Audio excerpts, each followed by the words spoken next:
कश्मीर में हम सब जानते थे कि पड़ोसी देश से आए दिन आतंकवादी घुसते थे, यहां बम धमाके करते थे, हत्याएं करते थे।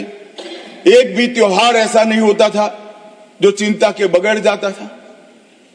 और केंद्र सरकारों का रवैया लचीला होता था, चुप्पी साध जाते थे, बोलने में डर लगता था, कोई दुविधा भी थी, शायद वोट बैंक का भी डर था। नरेंद्र मोदी जी के आने के बाद आतंकवाद के खिलाफ जीरो टॉलरेंस की नीति प्रधानमंत्री की ने। हमारे आने के बाद भी हमले हुए, उरी पर हुआ, पुलवामा पर हुआ। पहले हमले होते थे, कुछ नहीं होता था, कोई कुछ नहीं बोलता था, जवाब नहीं दिए जाते थे और लोग भूल जाते थे। दिल्ली के अखबारों में कोने में कहीं छपता था, आज 7 लोग शहीद हो गए, मारे गए, बम धमाका हुआ। मगर कोई संवेदना तक समाप्त हो जाए, वहां तक चीजें लिंगरिंग रहती गई, लिंगरिंग रहती गई, लिंगरिंग रहती। मोदी जी के आने के बाद उरी और पुलवामा में हमला हुआ। 10 ही दिन में पाकिस्तान के घर में घुसकर सर्जिकल स्ट्राइक और एयर स्ट्राइक कर जवाब दिया।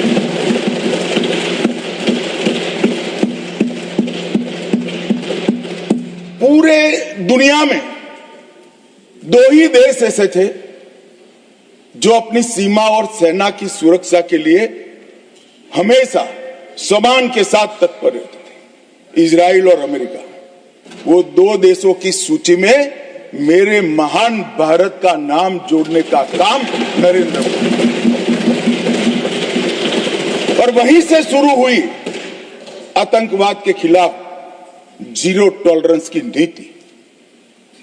मान्यवर, हम सब जानते हैं धारा 370 कश्मीर के अलगाववाद का मूल था। हम भी कभी अलग हो सकते हैं, तो ये भाव के बीच धारा 370 के अंदर डाले गए थे। मगर हमारे संविधान निर्माताओं का भी मैं बहुत मनपूर्वक धन्यवाद करना चाहता हूं, बड़े दूरदर्शी थे। उन्होंने इसको टेम्पररी बनाया था और धारा 370 को हटाने का बीज भी धारा 370 में ही डाल दिया गया। मगर राजनीतिक मजबूरी, वोट बैंक की पॉलिटिक्स, हमारे पुरखों ने धारा 370 डाली है, हम नहीं हटाएंगे, ऐसी जिद धारा 370 को लेकर चलती रही, कई सालों तक चली। और मान्यवर, यही सदन में 5 अगस्त 2019 में मोदी जी ने धारा 370 को समाप्त। हमारे संविधान निर्माताओं का वो स्वप्न कि एक देश में 2 प्रधान, 2 विधान, 2 निशान नहीं होंगे, कैसे हो सकता है? देश में एक ही प्रधानमंत्री हो सकता है, देश का एक ही संविधान हो सकता है और देश का झंडा भी एक हो सकता है। कैसे एक देश में 2 विधान, 2 प्रधान, 2 निशान हो सकते? मगर चलाए गए, सालों तक चलाए गए और 5 और 6 अगस्त 2019 को इस देश में एक विधान, एक प्रधान और एक निशान का नया दौर, और वहीं से शुरू हुआ कश्मीर को हमेशा के लिए भारत के साथ एक रूप करने की प्रक्रिया। सबसे पहले डोगरी, हिंदी और उर्दू को राज्य की भाषा का स्टेटस दिया गया। मान्यवर, भ्रष्टाचार रोकने के लिए कोई एंटी करप्शन ब्यूरो की वहां रचना ही नहीं थी, क्योंकि रोकना ही नहीं चाहते थे। इतने सालों के बाद एंटी करप्शन ब्यूरो वहां बना। देश के सारे कानून वहां स्वीकार कर लिए गए, चाहे महिलाओं के अधिकार का हो, दलितों के अधिकार का हो, आदिवासियों के अधिकार का हो, बच्चों के अधिकार का हो, ये सारे कानून वहां स्वीकार कर लिए गए। पठानकोट से एक नाका परमिट रखी गई थी, एक भाव खड़ा करने के लिए कि देश के हिस्से में आप नहीं जा रहे हो। पठानकोट की नाका परमिट को नरेंद्र मोदी जी ने समाप्त कर दिया। और नया दौर शुरू हुआ, लोकतंत्र का, खुशहाली का, विकास का। आज ये कहते हैं क्या परिवर्तन आया है? मैं ध्यान से सुन रहा था, धैर्य न रहे ऐसे उकसाते थे, मगर मैं जवाब जरूर दूंगा। क्या परिवर्तन आया था सुन लीजिए। 33 साल से आपके शासन में रात्रि के सिनेमा हॉल नहीं खुलते थे, सिनेमा हॉल ही नहीं खुलते थे हमारे शासन में। वहां 34 साल से मरहूम के जुलूस का, ताजिया का परमिशन नहीं था, हमारे समय में दिया गया। G20 की बैठक में दुनिया भर के डिप्लोमेट्स वहां शांति से गए, कश्मीर की संस्कृति, संगीत, खाना और कश्मीर की खूबसूरती को एंजॉय कर कर वो अपने अपने देश में वापिस गए। मान्यवर, इस देश में लाल चौक पर तिरंगा फहराने के लिए हम सब भी गए थे। प्रधानमंत्री और हमारे तत्कालीन राष्ट्रीय अध्यक्ष मुरली मनोहर जी के नेतृत्व में कन्याकुमारी से कश्मीर यात्रा निकली थी। यहां से बहुत सारे लोग उसमें होंगे। मुझे मालूम है मान्यवर, हमें परमिशन नहीं मिल रही थी लाल चौक जाने की। जब जीत किया गया कि हम जाएंगे, जो भी परिणाम आए, सेना की रक्षा में वहां जाना पड़ेगा और आनंद फानन में ध्वजवंदन कर कर वापस आना पड़ा। वो ही लाल चौक पर हर घर तिरंगा में, एक भी घर ऐसा नहीं था जहां तिरंगा नहीं। श्रीनगर में फॉर्मूला 4 कार रेसिंग हुआ,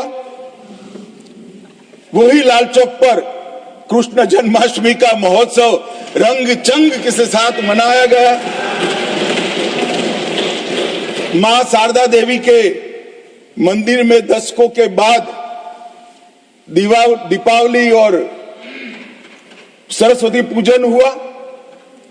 खीर भवानी का ज्येष्ठ अष्टमी का महोत्सव 22 साल के बाद मनाया गया। और मान्यवर, सिर्फ 370 हटने से क्या होगा ये पूछते थे। इसके पीछे हमने कई सारे ऐसे कदम उठाए जिससे आतंकवादियों के साथ भारतीय बच्चों की जुड़ने की संख्या करीब करीब 0 हो गई है। 0। पूरे देश ने देखा होगा, 10 साल पहले आतंकवादियों का महिमा मंडन होता था, बड़े बड़े जनाजे के जुलूस निकलते थे। आतंकवादी तो आज भी मारे जाते हैं, हमारे समय में ज्यादा मारे गए। एक का भी जुलूस नहीं निकला, जहां मरते हैं वहीं दफना दिए जाते।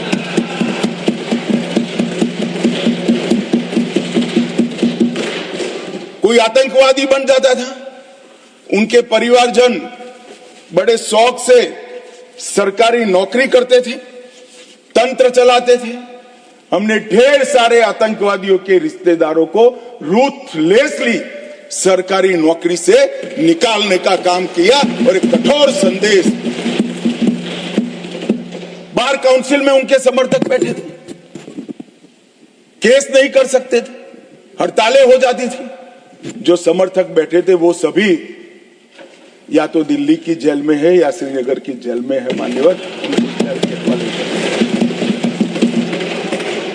आतंकवाद और आतंकवादी दोनों के समर्थकों सरकारी रोजगार, पासपोर्ट देने में और गवर्नमेंट कॉन्ट्रैक्ट के लिए हमने बिल्कुल बैन कर दिया, हिम्मत के साथ किया और आज लोग नहीं जुड़ रहे।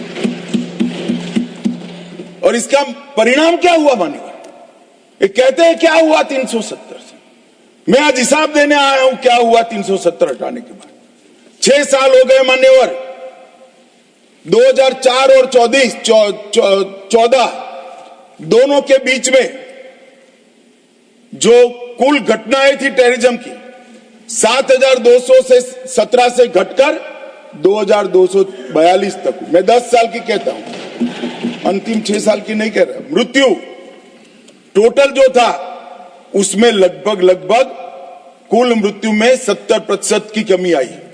नागरिकों की मृत्यु में 81% और सिक्योरिटी फोर्सेस की मृत्यु में 50% की कमी आई है। मान्यवर, ये बताता है कि आतंकवाद कम हुआ है। 2010 से 14 में हर साल एवरेज ऑर्गेनाइज्ड स्टोन पेल्टिंग पथराव 2654 के एवरेज से हुए, 24 में एक भी करने की किसी की हिम्मत नहीं। ऑर्गेनाइज्ड हड़ताल 132 हुई, आज किसी की हिम्मत नहीं है, एक भी हड़ताल नहीं होती। स्टोन पेल्टिंग में नागरिकों की मृत्यु 112 और जख्मी 6000 हुए थे। अब स्टोन पेल्टिंग ही नहीं है तो मृत्यु या जख्मी होने का सवाल ही नहीं। मान्यवर, और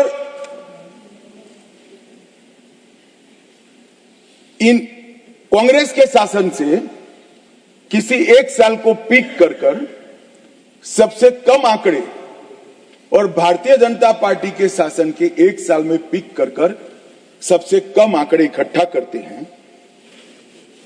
तो 2004 का साल कांग्रेस के लिए सबसे अच्छा माना जाएगा, क्योंकि 2004 में सर अटल